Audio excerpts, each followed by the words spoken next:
मैं किसी का जवाब देने नहीं आया, मैं किसी को बुरा बोलने नहीं आया। जरूरत ही नहीं है, जरूरत ही नहीं है, तुम्हारी हैसियत नहीं कि मैं तुमको जवाब दूं। तो ये महाराष्ट्र को चैलेंज देने की बात है। ठीक है, हमने चैलेंज स्वीकार लिया है, समझ लो। औरंगजेब भी इस नीति में हमने गाड़ दिया था, और जो औरंगजेब के भक्त हैं, जो राजनीति करना चाहते हैं, उनका भी यही हाल होगा महाराष्ट्र में। अपने बयानों को लेकर हमेशा चर्चा में रहने वाले एआईएमआईएम चीफ असदुद्दीन ओवैसी के छोटे भाई अकबरुद्दीन ओवैसी एक बार फिर राजनीतिक दलों के निशाने पर है। महाराष्ट्र के औरंगाबाद में 1 मई को हुई राज ठाकरे की सभा के बाद अकबरुद्दीन ओवैसी भी औरंगाबाद एक स्कूल की आधारशिला रखने पहुंचे।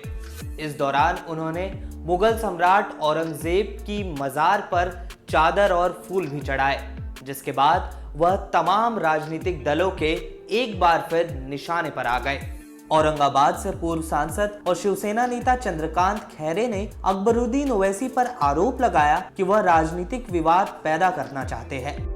औरंगाबाद से शिवसेना के 4 बार के सांसद रहे खैरे ने कहा कि औरंगजेब के मकबरे पर न कोई हिंदू जाता है और न ही कोई मुस्लिम, क्योंकि औरंगजेब सबसे क्रूर मुगल सम्राट था।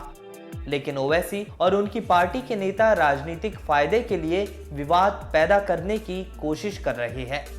इस मुद्दे को लेकर अब शिवसेना सांसद संजय राउत ने भी ओवैसी पर जवाबी हमला किया है।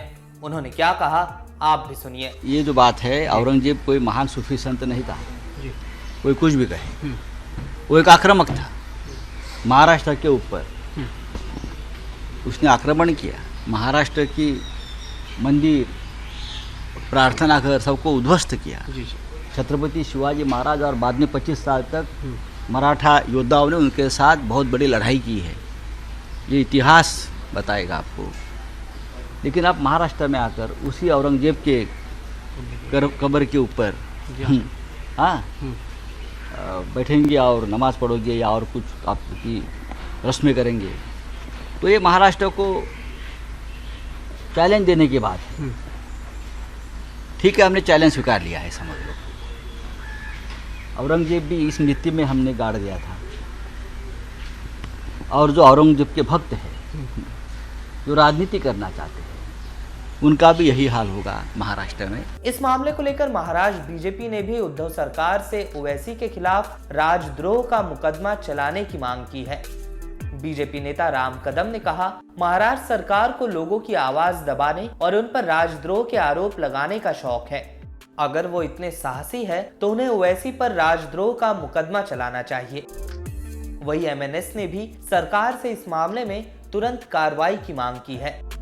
जबकि इसे लेकर औरंगाबाद से एआईएमआईएम के वर्तमान सांसद इम्तियाज जलील ने कहा कि विरोधी पार्टियां केवल अजान के मुद्दे पर बात करती हैं, लेकिन हैदराबाद का एक नेता यहां एक मुफ्त स्कूल स्थापित कर रहा है। बीजेपी को इससे सीख कर काम करना चाहिए।